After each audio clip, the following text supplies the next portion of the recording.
السلام عليكم ورحمة الله وبركاته.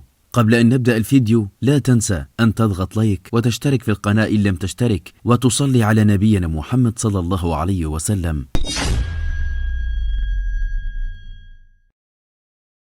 الشاي والقهوة لا إفراط ولا تفريط. الشاي والقهوة كلاهما مشروبين مفيدين للجسم، فالشاي فيه مضادات للأكسدة ومضادات للسرطان ومنبه، والقهوة مميعة للدم ومضادة للجلطة ومنبهة.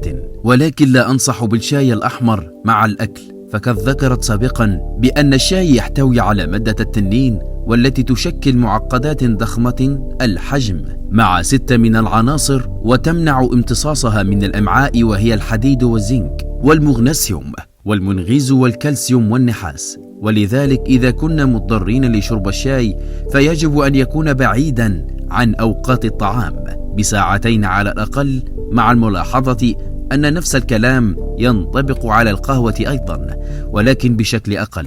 وأنا أنصح بتناول عشبة القمح قبل تناول الشاي أو القهوة لتجنب مضار العفاصات فيهما، ولذلك قال الله سبحانه وتعالى: والحب ذو العصف، ومنه عشبة القمح والريحان.